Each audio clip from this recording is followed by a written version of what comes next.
You're listening to the Hazard Ground Podcast, with service members from across the military sharing their stories of combat and survival. And now, here's your host, Mark Zeno.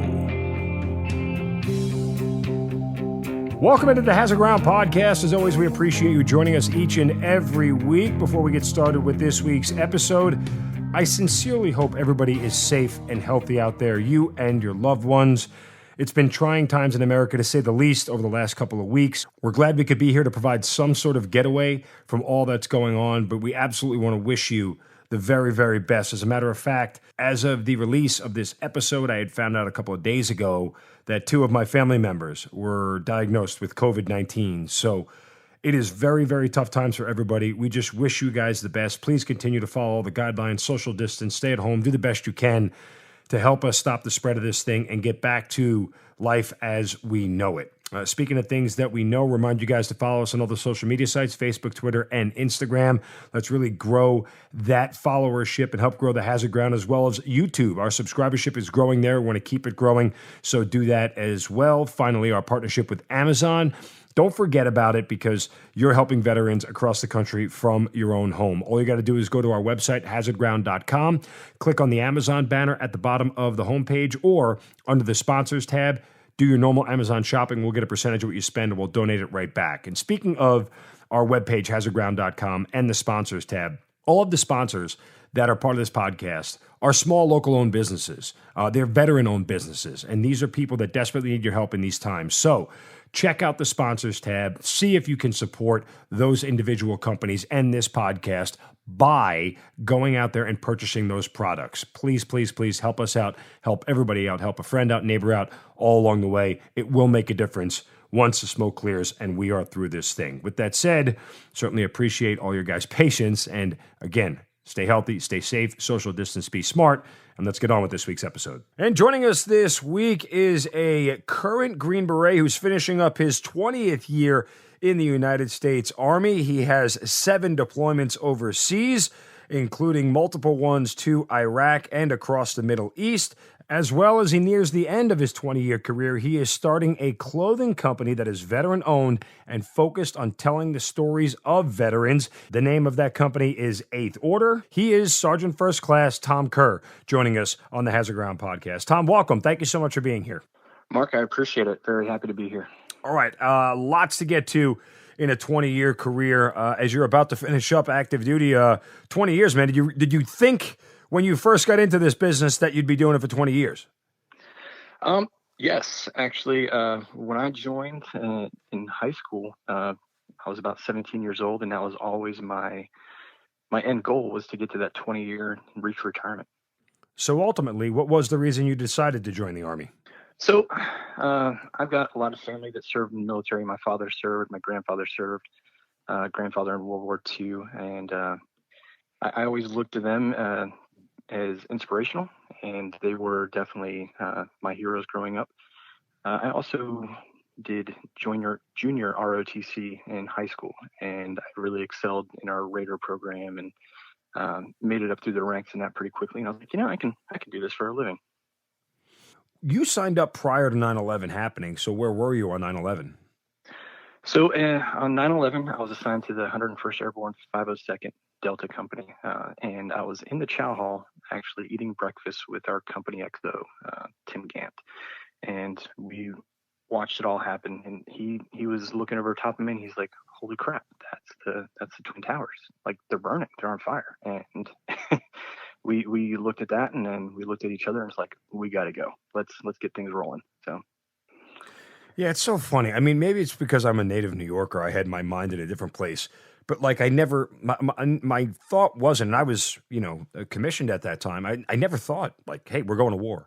I was just more worried about what was going on back home. So I'm always curious to hear people's different reactions on 9/11. But again, I think the military thing was like one of the furthest things from my mind because, well, hell, I was trying to locate friends and family who were in Manhattan that day. But you kind of had a sense from that moment that your life was going to change. Absolutely. We knew it was going to change locally. Obviously, immediately afterwards, they locked down all the posts and wouldn't let anybody on. Made for a difficult travel for the next couple months, getting on and off post. But we knew we were going to do something. We didn't know where it was going to be, what it was going to be, whether it was, guarding our own base or, deploying someplace to take it to the bad guys that did that to us. Now, you don't do your first deployment until the invasion of Iraq. So in that kind of 2-year span or, 20-month span, whatever it was, even as Afghanistan was kicking off, did you guys think you were going anywhere? Did you guys want to go? What was the kind of mindset and feeling? Yeah. Oh, yeah, absolutely. So you had a bunch of hard charging PFCs and specialists all throughout the 101st. We wanted to go and get it on in Afghanistan, just like we watched some of our brothers from 187 and 5th Group down the road. We wanted to go be a part of that, very much so. To the point, we trained more so in that little time period than I did in the very first year that I was in the military. The money started opening up. We actually had a budget instead of scraping by and everybody gets 3 blanks for an exercise. We saw a full-on change, and we knew that's the military's way of saying, hey, you guys need to get ready. All right, so kind of as the lead up to the invasion of Iraq is happening, what are you hearing? And again, granted, like you said, you're a PFC, so a lot of stuff doesn't get filtered down to your level at that point in time. But like we fast forward, Afghanistan's going on. How much are you hearing about Iraq prior to it happening?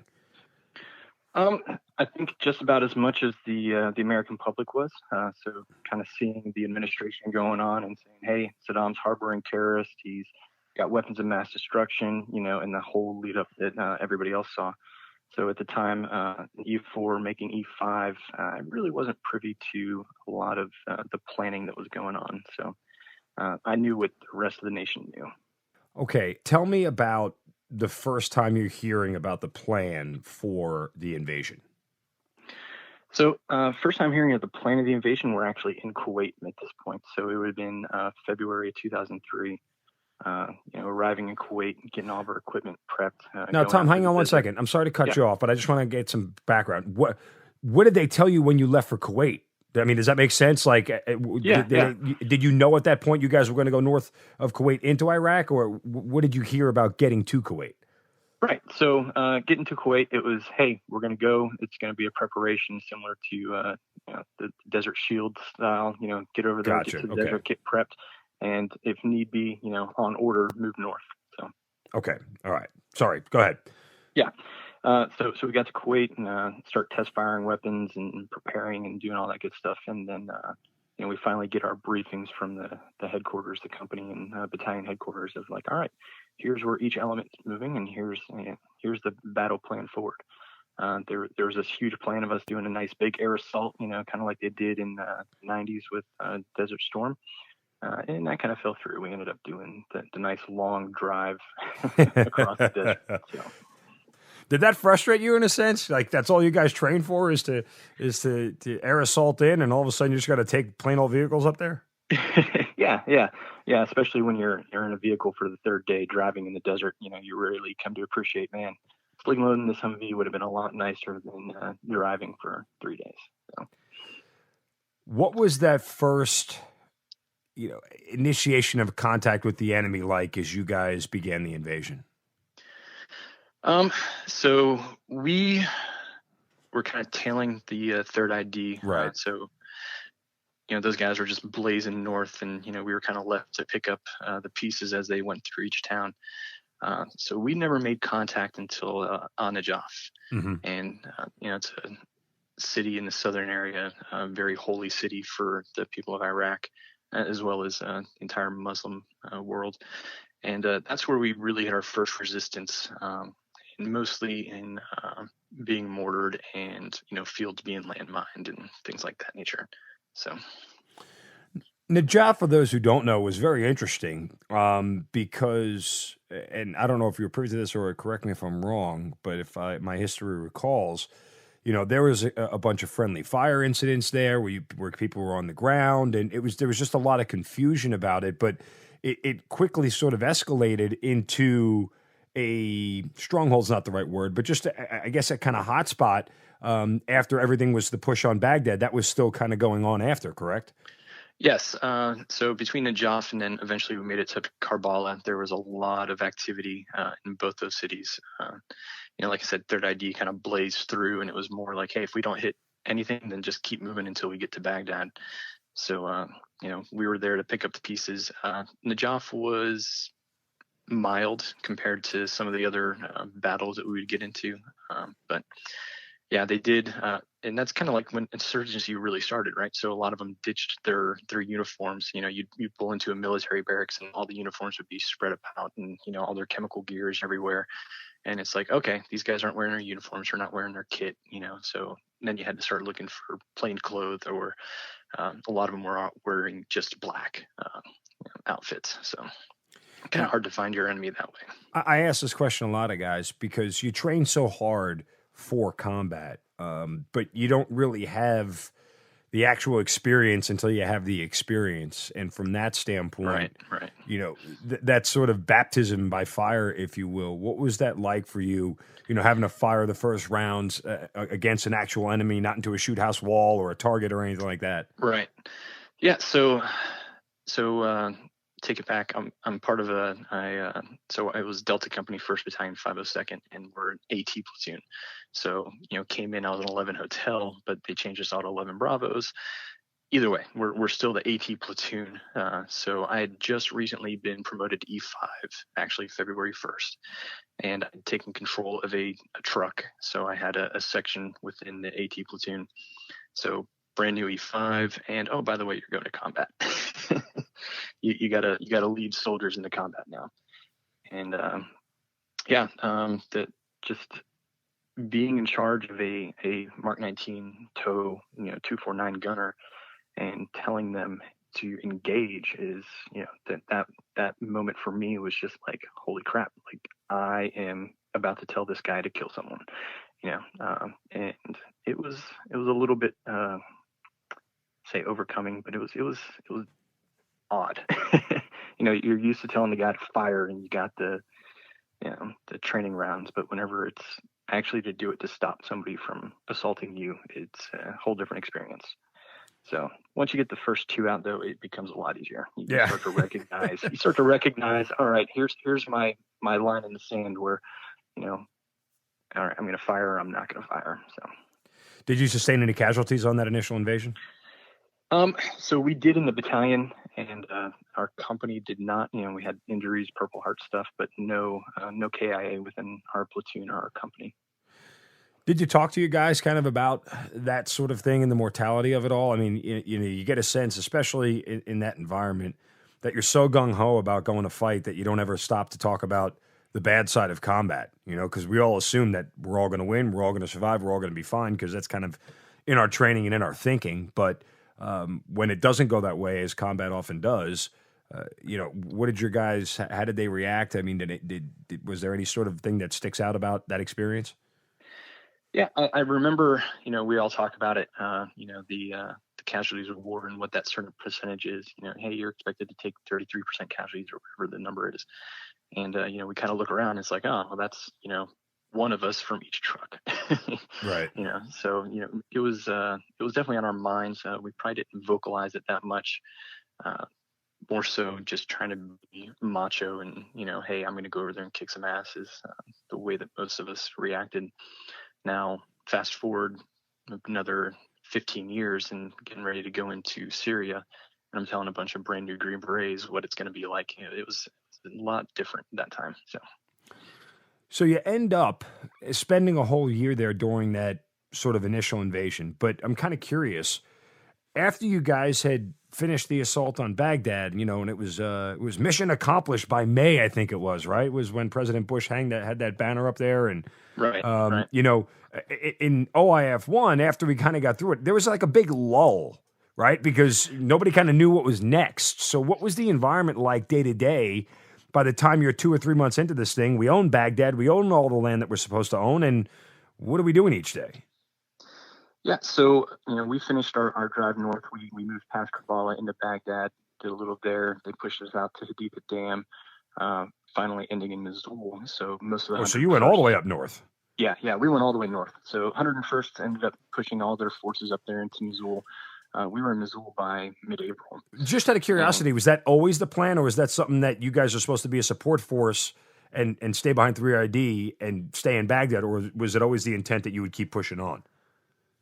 To our knowledge, we were to hit Baghdad, and that was it. Right. Okay. And then we got the call to go to Haditha, and it was like, oh, okay, we're going to go out there and then come back to Baghdad. And then from there, they're like, hey, nope, we're driving north. Once we get to Missoula, I mean, it's quiet. I know the 10th group was up there, and the Kurds were doing a lot up north. It was quiet. We really didn't go into any heavy battle, at least from my standpoint, into that area. We'd get into skirmishes here and there during our daily patrols, but come May, June, July timeframe, we were going downtown near the university, and we would park a truck, take off our body armor, walk down the street, go get a hamburger. It was very quiet, very easygoing, and you're right. There was a nice lull, probably until about August, September of 2003. All right. And so what happens next then? So for me, still hang out there with the 101st. We go through the winter. Insurgency is kicking off to our south, but not so much there in Missoula. So it's more just what they were calling then COIN, right, counterinsurgency operations. And it was presence patrols daily, just going out, having that face. But we really didn't have a great mission. It was just, hey, drive around and see if something happens. And that really started to irritate me. I was not happy with, our mission and what we had to do. I was doing it, but just I wasn't happy. A few times we would get tasked out to SF teams or to Delta, and you sit there and you watch, and you're like, man, this is where I need to be. These guys are actually going out, actioning targets, and on the nightly going out and making it happen. Much better than sitting in a Humvee driving around town for 8 hours a day. Is that where you got your first exposure to kind of, this is what I want to do next? Yeah. So growing up, well, not growing up, but actually my first couple of years there being at Fort Campbell, Kentucky, we would see fifth group guys all the time, whether it was in the gym or going out doing PT. And they always looked larger than life. The guys were massive, just huge dudes that were physically fit, and like I'm looking at them like, all right, yep, that is not me. I can't do that.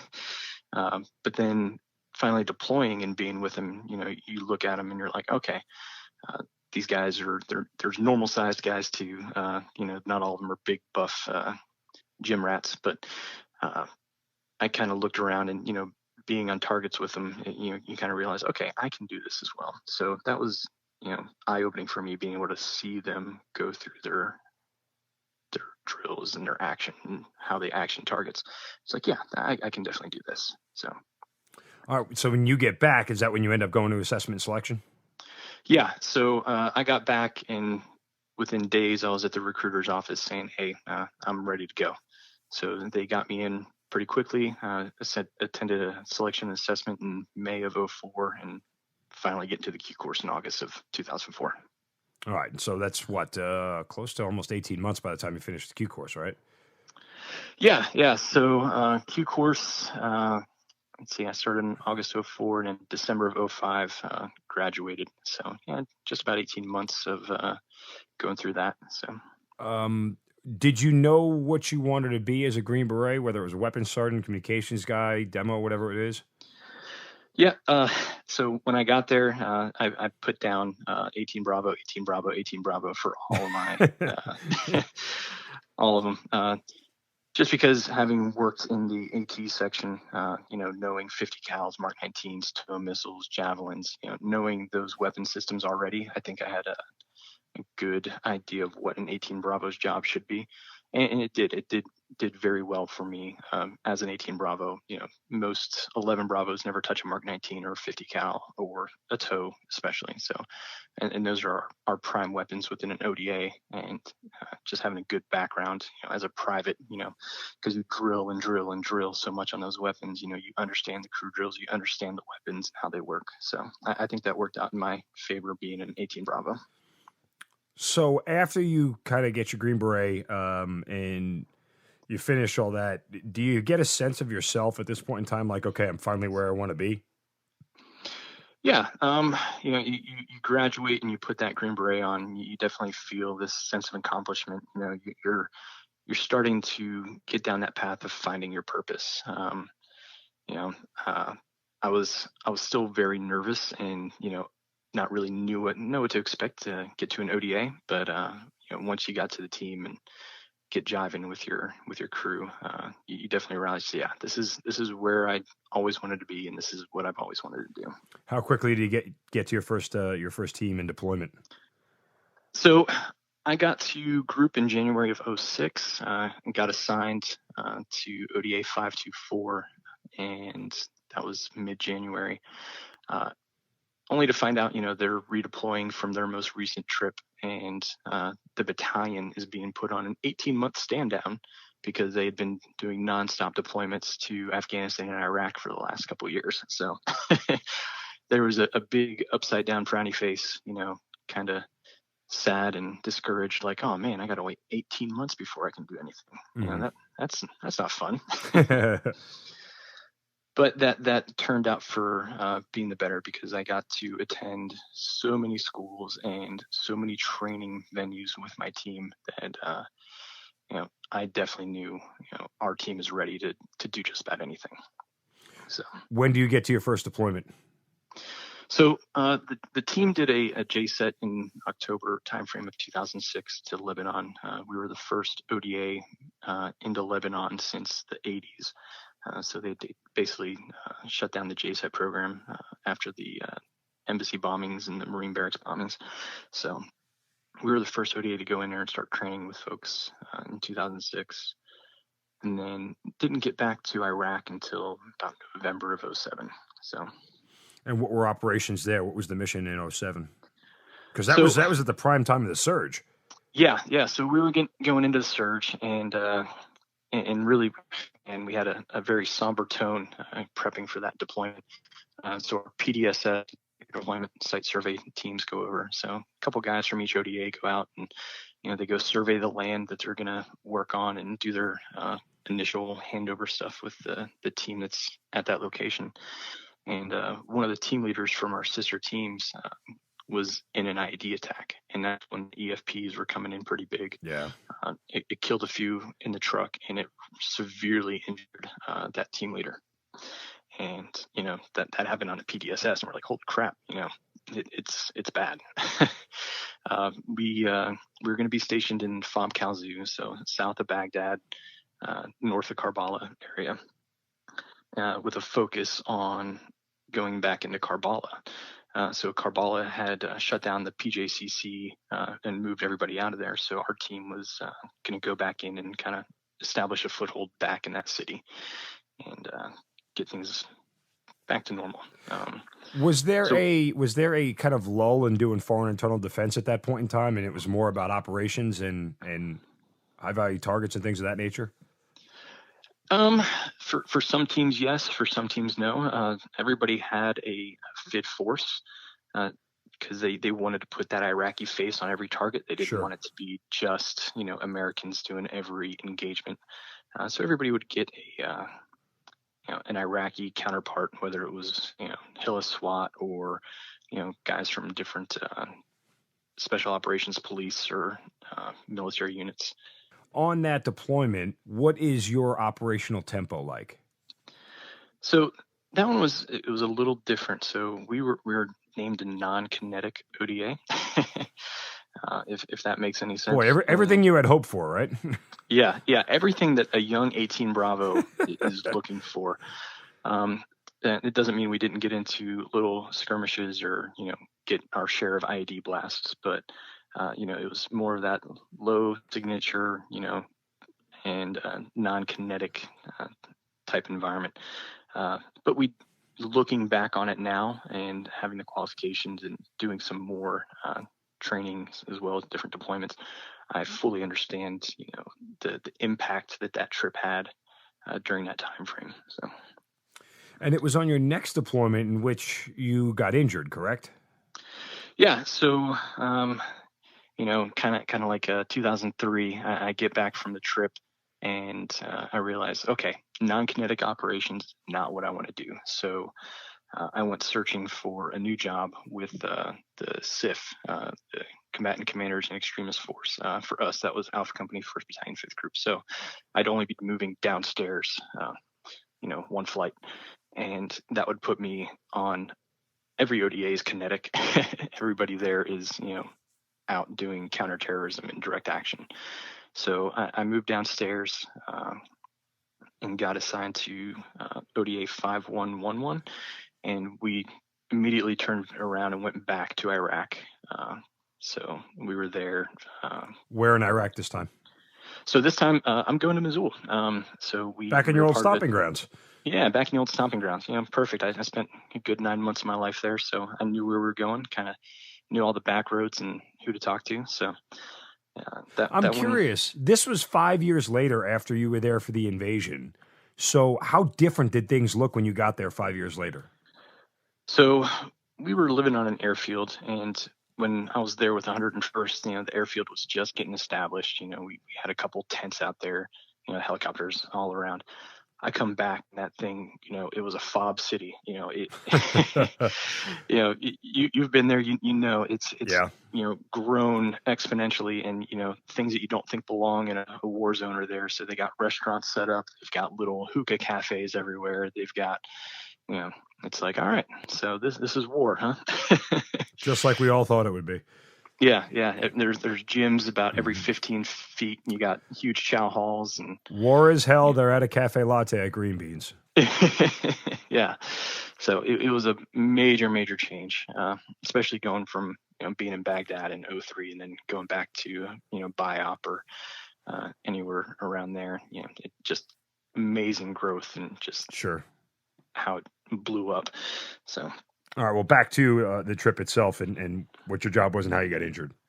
Yeah, so getting back, we're part of a task force up there in Mosul, actioning, doing kinetic targeting nightly. I think at one point we were at 50 missions in less than a month, and it was constantly daytime, time-sensitive targets and nighttime action arm for the rest of the task force. So it was almost nonstop 24/7 ops. Hit a target, come back, process until all right, we got another target. Continue to go. During that time, I've had a few jumps, few falls, and having an injured back prior to in 2003, just started aggravating to the point where middle of the night, we get a call, hey, everybody, let's go. I go to get out of bed, and I just fall flat on my face. And my roommates look at me like, dude, you all right? Let's go. And I go to pick myself up, and my legs just aren't there. So come to find out, I had basically herniated a bunch of discs in my lower back, fractured a couple facet joints, just a bunch of, they call it overuse, but just a bunch of things added up to that point. So they decided it'd be best for me to medevac at that point. How did that sit with you? Horribly, absolutely horribly. So there's nothing worse than leaving your team behind, especially for something as dumb as a little back injury. I knew I'd herniated a disc in 2003, but I was able to push through a deployment. I was able to push through the Q course with it. It didn't really aggravate me. I knew what my limitations were and then how to get around them. But at this point, we were running so hard, and there was just no time for maintenance. There was no time to really check on myself because we were just constantly go. That it all just kind of built up to that one morning or that one middle of the night, and I can't feel my legs. So it's disheartening. It's heartbreaking. You don't want to go out like that. Everybody expects, I can't say everybody, but most of us expect, as warriors, like, all right, I'm going to die in the battlefield. That's, you're accepting of it. But to be taken out, because having a weak back, it's horrible. And really that weighs on me for several years afterwards.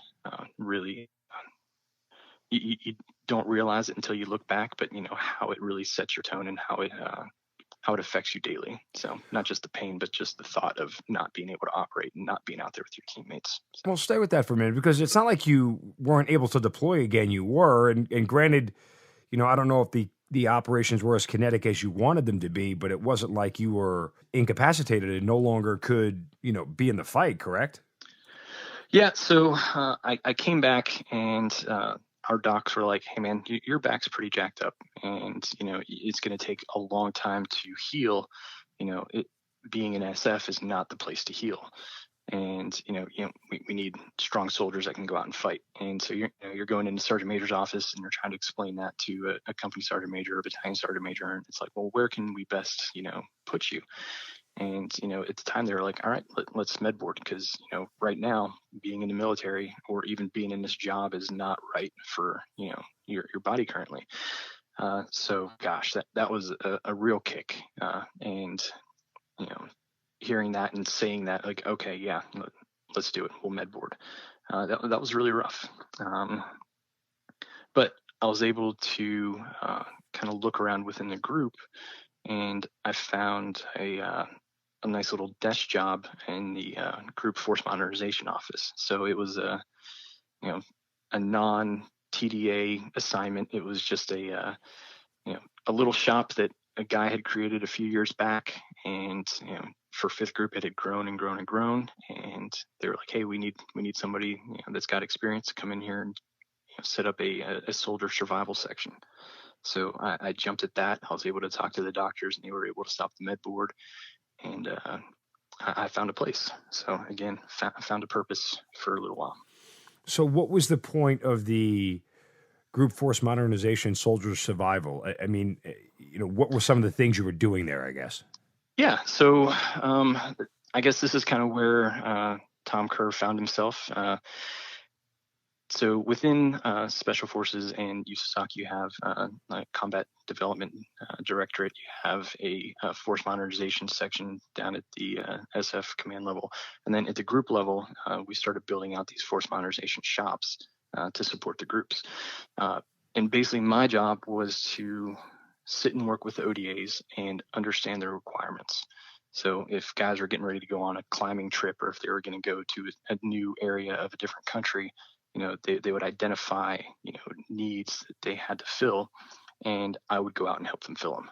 So it took having an understanding of the defense industry, especially for my portfolio, understanding body armor, kit, clothing, boots, and knowing what those capabilities and the ability of that equipment was and how it can affect our force.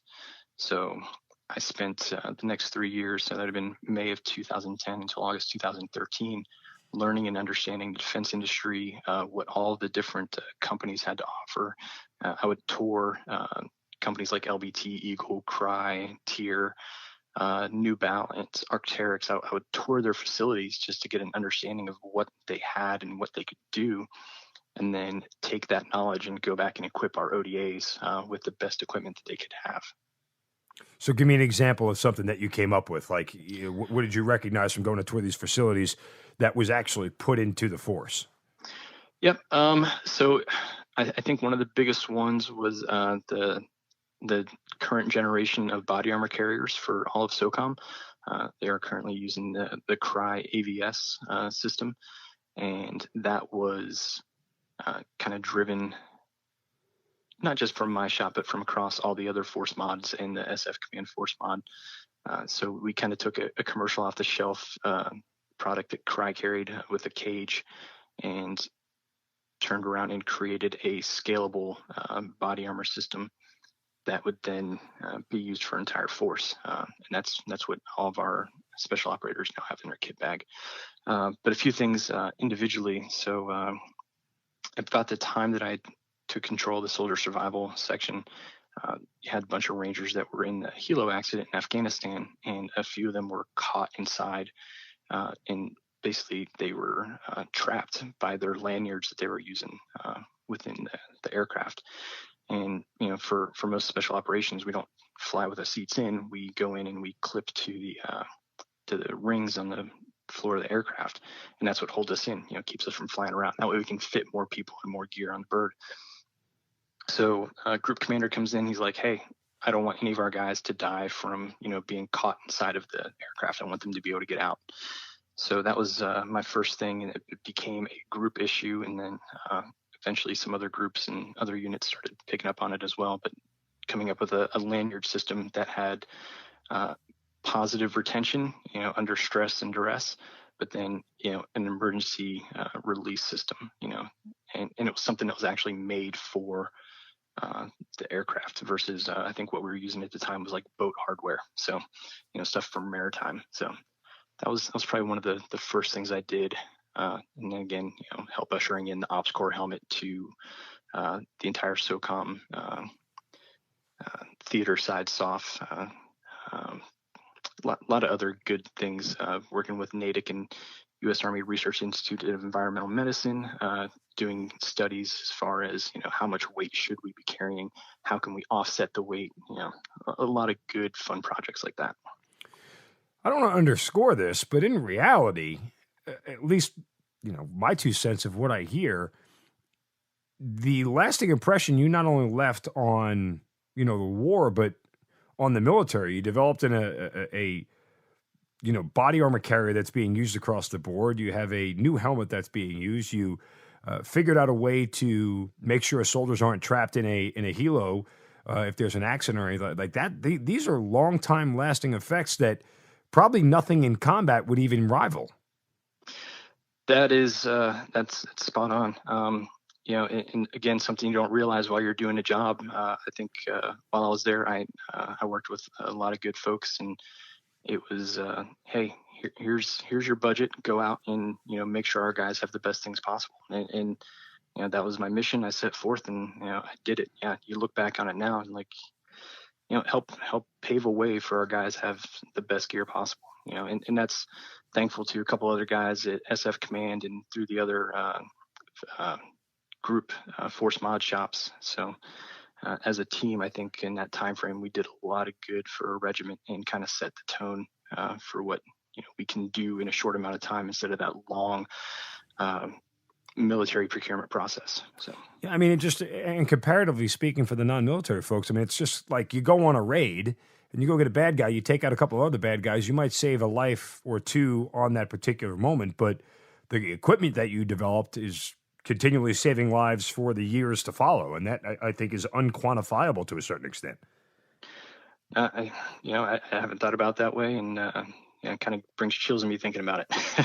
But I mean, it's just it's the no problem. It's the reality of it. I mean, right. Sometimes, and again, there are bad guys that get taken out that would have had a long lasting effect, but generally.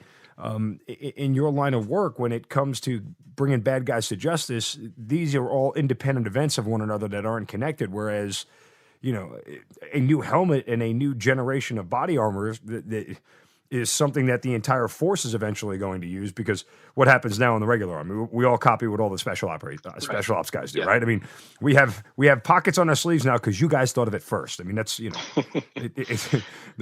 regular army is a little bit slow in that sense. But the point simply is that, that effect is much more longer lasting than anything you could have probably accomplished on any given raid or any given target would have been. So to that, obviously a big tip of the cap, and thank you for all the hard work.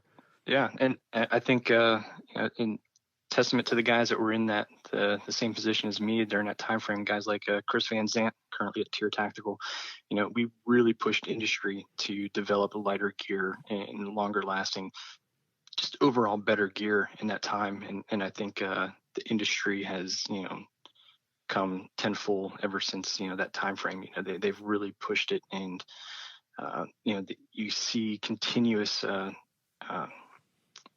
evolutions of their gear just getting better and better and better. So yeah, I'm happy to have been a part of that and help provide guys with the best gear possible.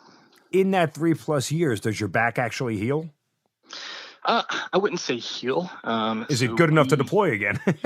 Yeah. So I jumped on board with the Thor 3 program. So the Total Human Optimization Recovery, and I forget the other part of it, but working with a physical therapist almost on a daily basis, working with our trainers every day, really to focus on strengthening core, and as well just kind of strengthening my mind, just kind of putting pain behind me and working to get better. So I pay so many tributes to that team there that we had at Fifth Group. They did put me back together, to the point where, in fact, we were talking about him earlier, but I went to the Group CSM at the time, Sergeant Major Cox, and I'm like, I'm ready. I'm ready to do it again. So he got me back to the teams about 2013. Hey everyone, just a quick break from the pod to tell you about my front page story. Looking for that perfect Mother's Day gift, or really for anybody in your life, especially parents or grandparents whom you can't go to visit these days? Check out myfrontpagestory.com. You'll talk to a professional writer about your mom, your wife, grandmother, whomever it is for 10 to 15 minutes, and they will write the most incredible story about her or that person.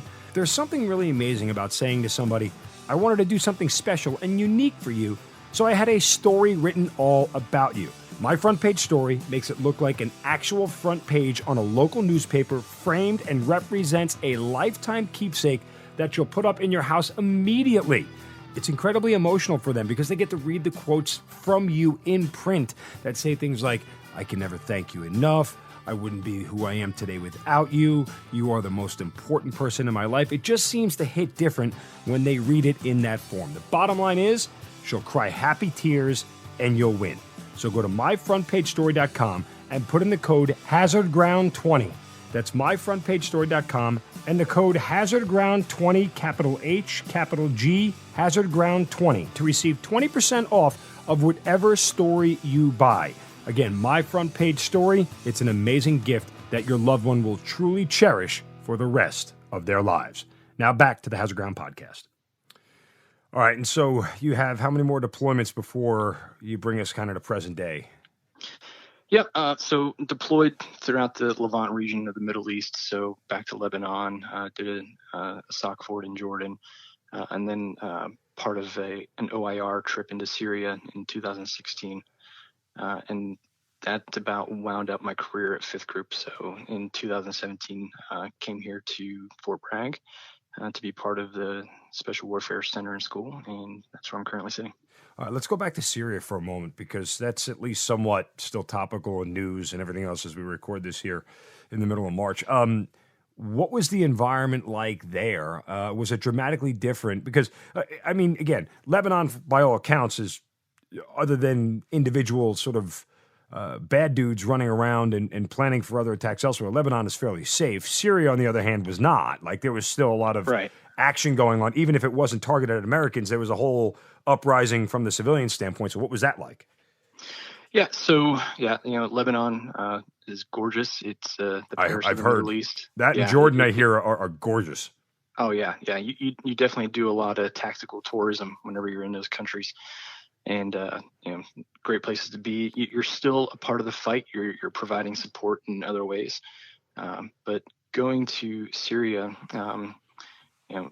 we had a team, probably the most senior team within our battalion, if not the entire group. And but we had several guys that were new, never been to combat, never seen it before. So, kind of like I was telling you earlier, in the invasion of Iraq, you don't know what to expect, and you kind of act all macho. Prior going into Syria, like, hey man, we're gonna rat line into this country. We're gonna, we're invading this country as an ODA, and we're gonna be ourselves. I think at the time there was less than 100 Americans in the country, and just kind of letting the guys know, like, hey, it's fun to fantasize, and want to go to battle and everything else, but it all changes when that first round goes off. And the threat is real, and having those little one-on-one talks with the junior guys, I think it was a little sombering for them, and they probably looked at us like, yeah, whatever, old dude. But I think we were able to kind of bring that into our training preparation up to that. So the guys kind of understood a little bit more when they were getting into it. But yeah, getting into Syria, advise and assist and accompany. So we were working with the Syrian Democratic Forces up there, so provide partner capability as they took on Manbij. So a lot of people may have been familiar at the time, the fall of Manbij, and then eventually the march to Raqqa. So it was so different from any other deployment because you go into Iraq and you have, your gunships, you have, all these QRF elements within reach, and you get out there and, the closest American forces are over 100 kilometers away, and by the way, they're across a river that only has so many points of crossing.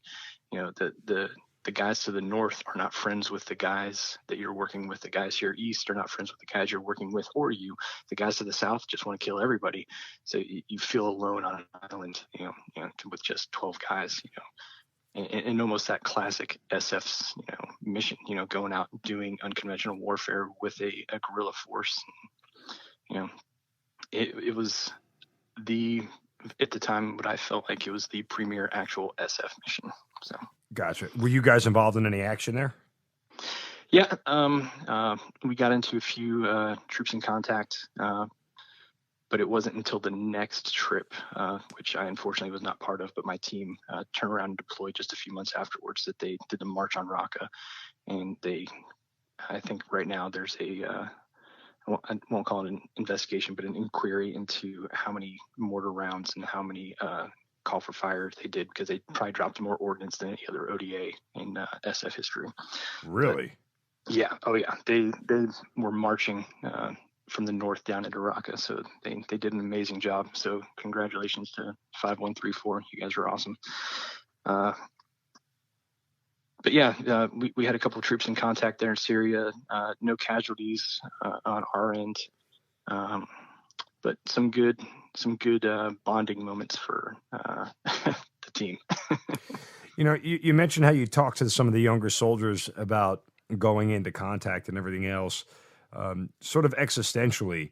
When you think about that conversation, do you feel like it's a similar conversation you would have had with yourself or hope somebody had with you prior to the invasion of Iraq? Like, what would have Sergeant First Class Tom Kerr have told, Specialist or Sergeant Tom Kerr heading into Iraq? Yeah, that's a good question.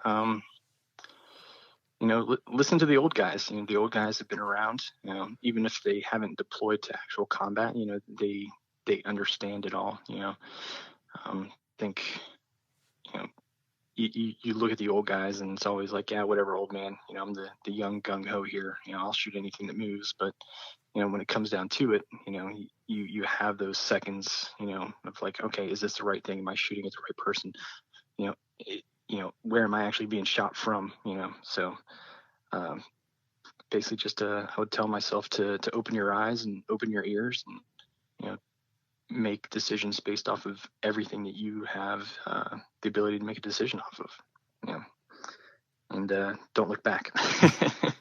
make the decision and don't look back. It's all good. So you're at the Special Warfare Center in school now and sort of downloading some more of that wisdom. What are some of the kind of like the lessons you're trying to impart on this next generation of warriors?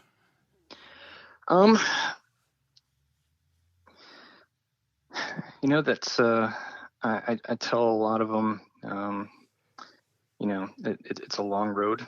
They've got a long qualification course ahead of them. They've got so many different pieces of that pie and puzzle, but to eat it like an elephant, one piece at a time.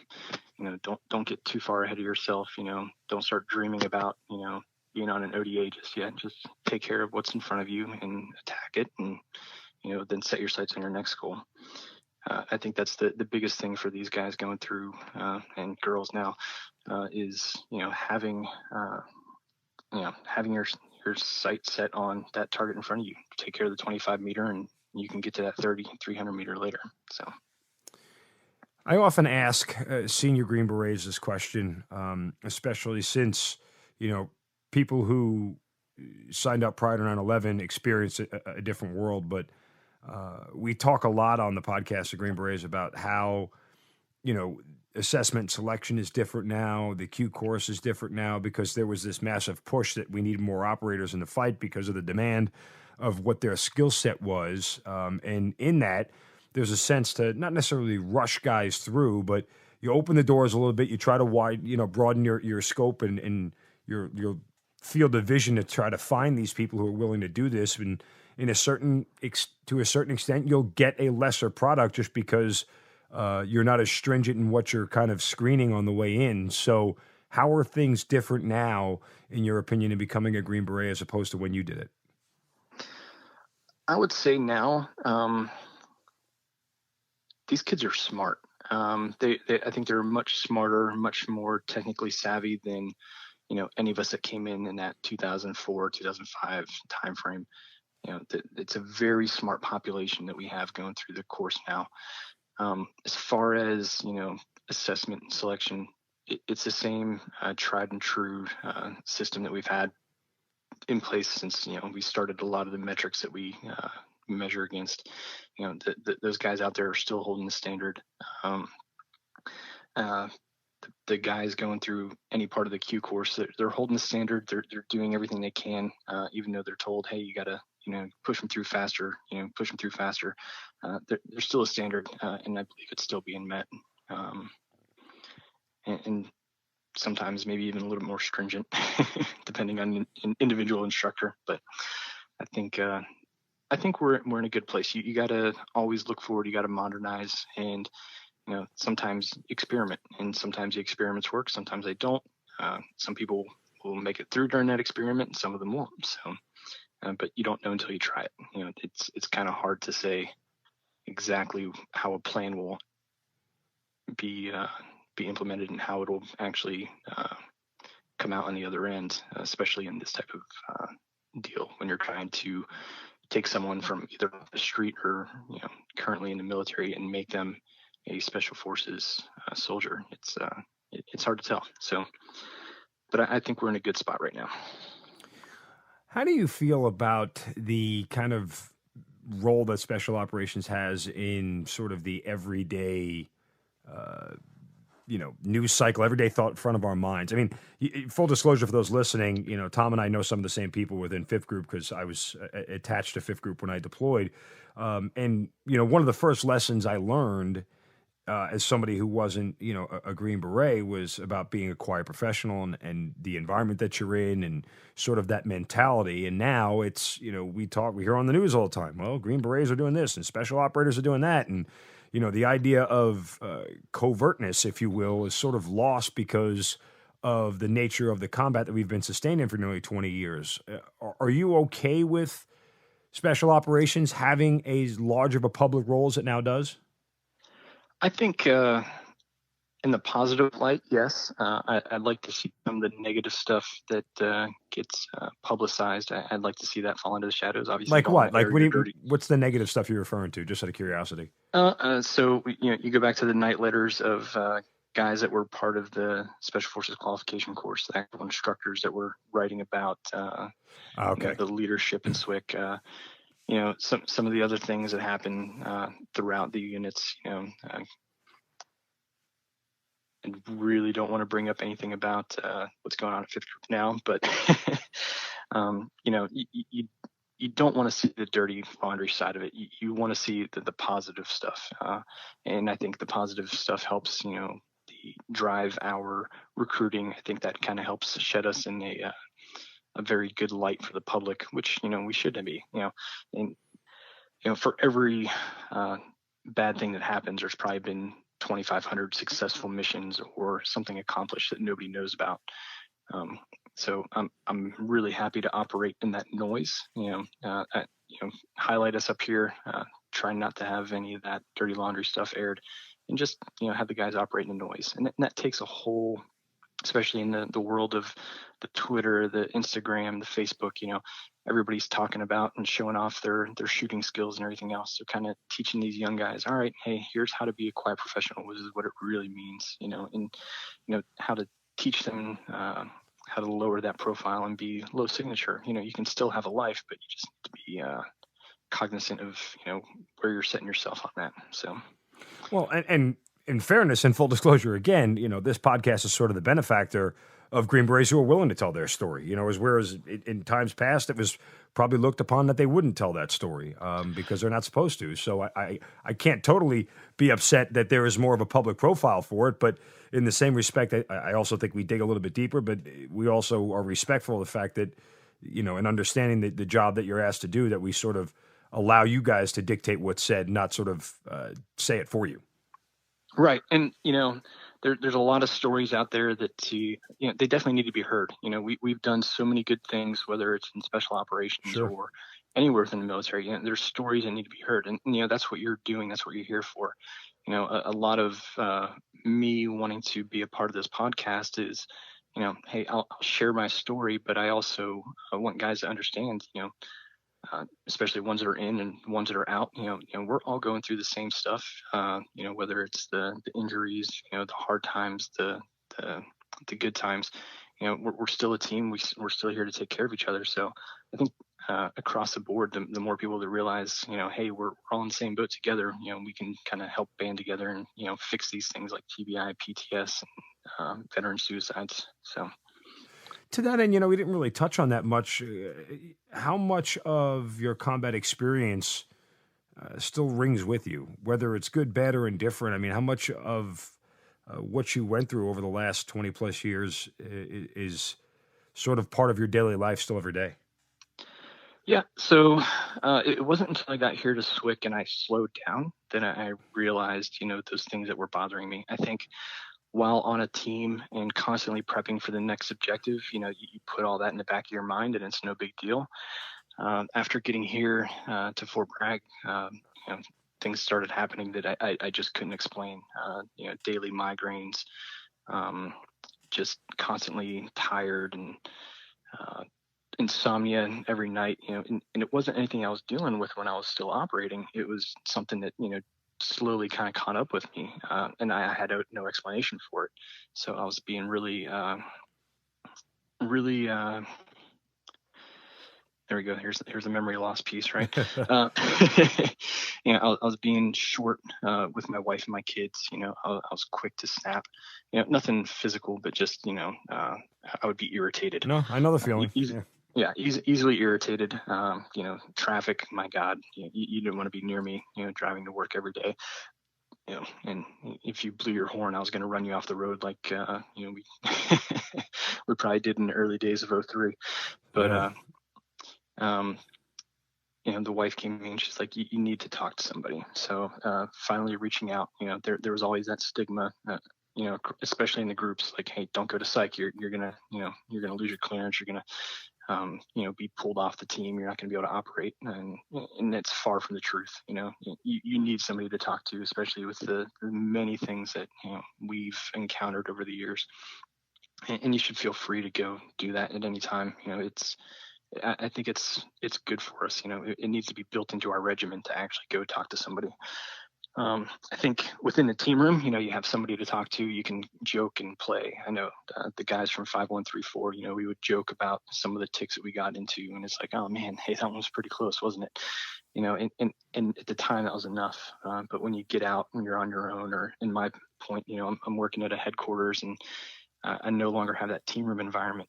It kind of comes slamming into the front of your head. Like, oh man, I've got no outlet, nobody to talk to. So my message there is, find somebody to talk to, whether it's a friend, whether it's a therapist, whoever. Find somebody to talk to, because there's a lot of things that you don't think about until you're standing still, and they're going to come rushing forward. So yeah, there's quite a few incidents. There's quite a few moments in time that are just like, oh man, either that either got me, or the woulda, shoulda, couldas. I wish I would have done this instead of that. I wish I would have turned left instead of turning right. If I would have told that guy to, hey, put your body armor on, then you'd probably still be here. Things like that. So it's tough. And you like I said, you go and you find somebody to talk to, and you go through some of the programs, and it's going to help. So when those decisions or those moments sort of creep back into your mind, is there a process or steps you go through to sort of remind you that you shouldn't be carrying that burden, or that, there's a way to sort of clear it from your head? I mean, how do you handle it? Yeah, so there's a bunch of different things my therapist gives me. So like when the bad thoughts come in, something at that time, a lot of them, weigh on bad decisions, right? Hey, there's no need for that guy to die. So, so I go through and I rewrite the scenario, so it's in more of a positive light, or I turn and look at it and like, hey, because of that, this, this got better, or because of that, this thing here. So all those things you can't control, you kind of write your own narrative to it. So weird little exercises like that, I don't call them weird, but, little exercises like that my therapists have taught me helps. And then also just, when it comes up, find somebody that you can talk to about it with, whether it's emailing or texting, calling an old teammate, or, something that I've never done. My wife is, I'm fairly sheltered about what I've done in my career. Sure. And Yeah. It's only been in the last couple months or a year that I actually open up and kind of talk about those things. So, I just never wanted to have her worry about me while I was gone. So, we don't talk about it. And I'm a lot more open now, having, my partner, that's there with me every day. So she has a little more understanding and we can talk about those things. Well, and there's also a sense, I think, and I'm not speaking for you personally, but in sharing those sort of things with your spouse, there's one, they won't understand. Two, they won't believe me. There's a certain amount of, like, this can't be real sort of thing. And the last thing you want to do is have to defend yourself for defending yourself, and so there's a lot of hesitancy in having those conversations with people who don't have the same or a similar experience. I mean, you and I can talk very candidly about certain things, and I'm sure you'd have a lot less reservation than you would even your wife, because again, I've been fortunate or unfortunate, depending on how we look at it, to have plowed the same fertile turf that you did, and have that experience where I understand, the nature of what you went through, and how we can sort of help each other. Yeah. So, with the wife, it took a little bit of education, so to help her understand a little bit more. There's some that bring their wives in really close, whether they're part of the FRGs or they're part of the units, setting things up, and they kind of have a good idea of what we do. And then there's some, in our case, it probably was a little bit of a detriment to our relationship. But we I sheltered my my whole family from what it is that I did, just so that they wouldn't have to worry. So it did take a little bit of education, getting her and the family to understand what it is that I've done for the last 15, 17, 18 years, and it helps with that understanding. So you go and you watch a movie and you're like, okay, so see what they just did there? That's a little bit like what I used to do. Or I'm glad you left. Just a little bit like. There's a lot Hollywood has changed about what we've done, but just a little bit like it. So you get the idea. Yeah. Yep. So you're wrapping up 20 years, and you have a plan for what's next, and it revolves around a company you're starting called Eighth Order. Tell me about that. Yeah. So spent the last couple of years knowing that I'm going to get out at 20. Just the physical ailments and everything catching up to you. You're like, all right, is this going to be the right thing for me? And I decided, nope, it's not. So 20 is all I'm going to do. So yeah, I've spent the last few years trying to figure out what I'm going to be when I grow up. And if you go back to that time that I was working in a force mod shop, just before that, I had made friends with a guy named Will Romes, and he's a Air Force National Guard member, and he had a hobby of sewing kit. So, we would get on the phone, we would talk about something, and we'd create a product from it. We started our own company then called Tactical Revolution. We had another company called Five that was really built around clothing. And, it was for us, it was just a collection of like-minded individuals, and we wanted to, make our own stuff. I eventually got that job at the force modernization side and didn't want to have a conflict of interest in any way. So we kind of dropped that. We would remain in contact for the next 10 years, but not really business related. It was always, just checking on each other, seeing how we're doing. So about about this time last year, Will contacted me, and he's like, man, I got to do something. I want to get back into industry. I want to do something like what we were doing before. I was like, awesome, man. I'm all for it. What do you want to do? And he's like, I don't know. He's like, we got to find something. So he was, I think, perusing the internet one day, and he saw something from the guys from Eagles and Angels, and how they were taking uniforms and making them into the flags for hats.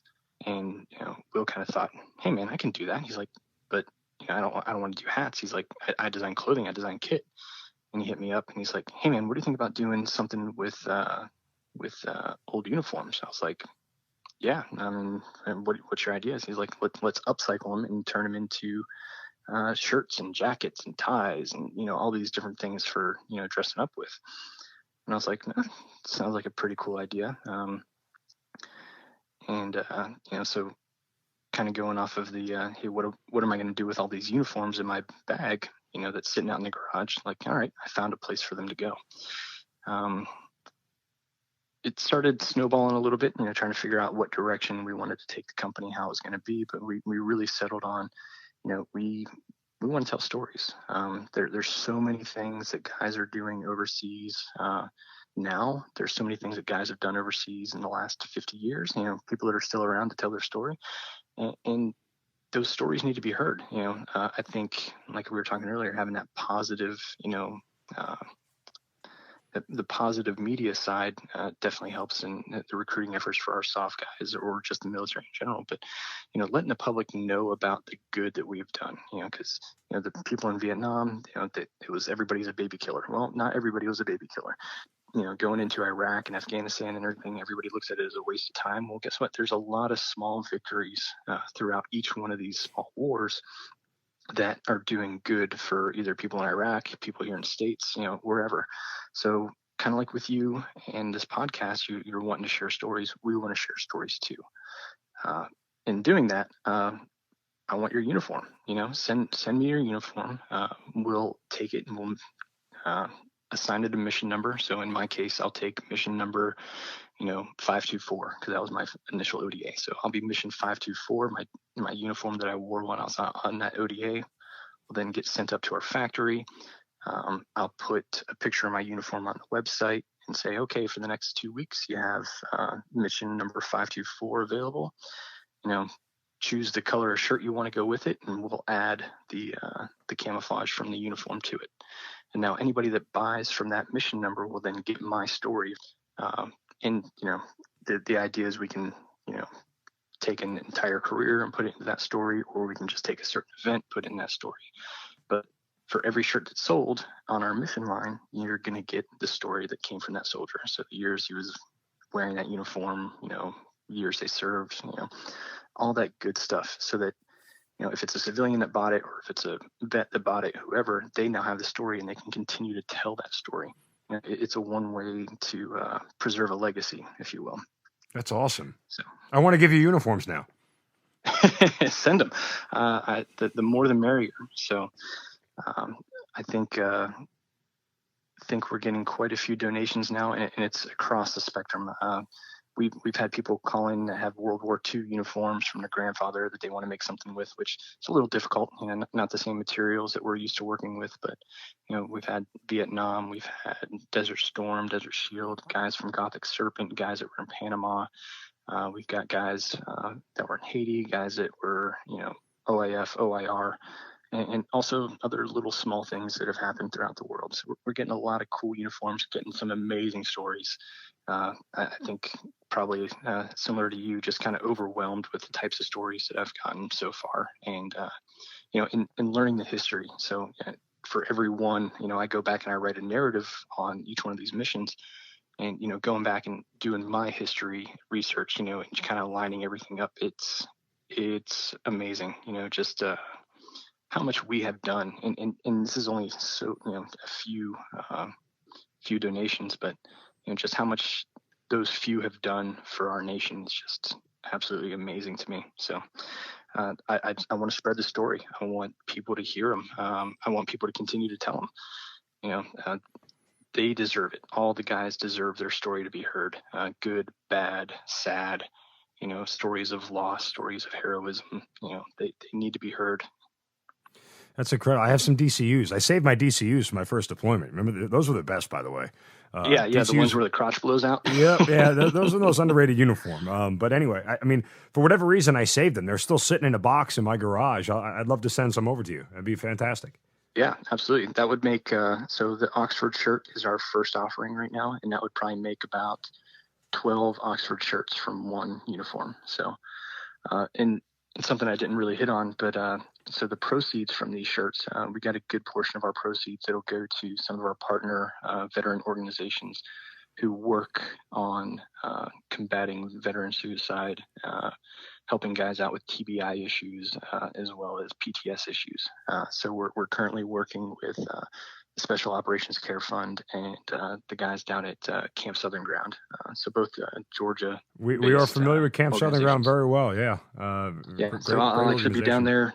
I'll be down there end of March to really discuss and nail down how our relationship with them looks. But they are an amazing organization doing great stuff for our warriors right now.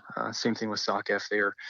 They're doing amazing work in the TBI field, in the counseling fields, above and beyond what those service members would get while in the military. So. And again, the website, eighthorder.com is where you can go get all the information, and you can donate your uniform there as well and place an order. And so again, eighthorder.com. That's amazing. It's such a unique idea. I don't really think that anybody's even kind of thought of anything like this, but it's pretty incredible that you're going to wear a button-down shirt and someone's going to see the camouflage on it, and the first thing they're going to do is, well, what is that about? Why is that your shirt? And all of a sudden, it's a story to tell, and I think that's incredible.